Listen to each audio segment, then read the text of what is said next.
Featuring an impeccable trio in Britt Lower, Jamie Lee Curtis, and Rhea Seehorn, new psychological thriller Cinder premiered at South by Southwest, and we talked with some of the film's biggest stars.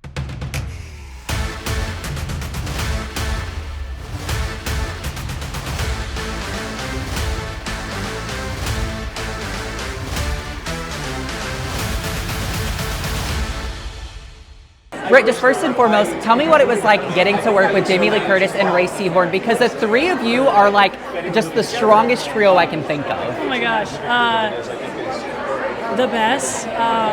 Rhea and I have known each other for a few years, and we first connected because we're both step-parents, and we just struck up a friendship through just knowing each other through the TV award season.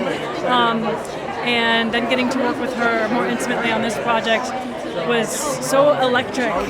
She's just such a dynamic performer, and to get a chance to work with her. And then Jamie and I were never in any scene in the same frame, but the scenes that we are in are sort of in conversation with each other. So I was on set the day that she was filming her stuff, and I was like, it was almost like we had this serendipitous kismet going on, that we were tuned in with each other, because our characters are going through a very similar paranoia, but at in different timelines. So yeah, to get to work with so many incredible women on this film, so many incredible humans, really, human-forward people, art-forward people, creative, kind.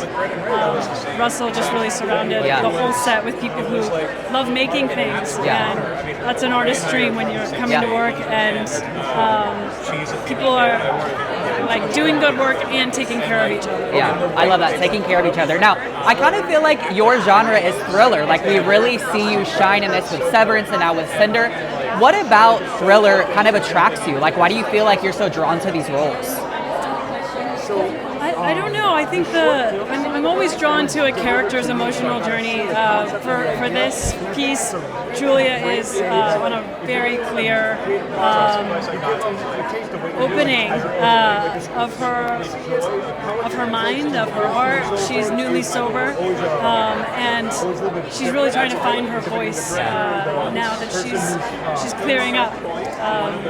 So I was really interested in her mental state, in her relationship with her sister, and in this wonderfully off-kilter premise that Russell dreamt up to have her be in the midst of this scam that is very peculiar and confusing. So to draw a connection, I guess, you know, it's just a deeply curious point of view, and I'm always interested in characters who are driving and investigating what's going on around them. Yeah, no, I love that. Okay, final question for you.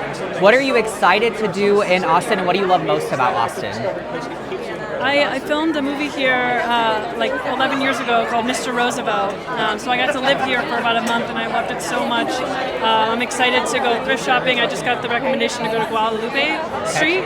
That's a street, I think. I haven't been, I don't know. There are apparently some great thrift stores there. I love to see what people's treasures are that they let go of that sort of define a city. And then I love tacos, so I'm going to be looking for some of those. Okay, I love that. Okay, try Loro. It's an Asian barbecue fusion. Okay. And if you want coffee or matcha, check out Desnudo. It's like an Austin classic. Okay, I'm getting so many good recommendations here. It's like you guys are planning my trip for me. Well, Britt, thank you. Journalists are really helpful for like being your tour guide, apparently. Yeah, we are everywhere. Cool, well, thank you so much. For more from all of our South by Southwest coverage and more from A-List, visit KXAN.com and follow us on social media.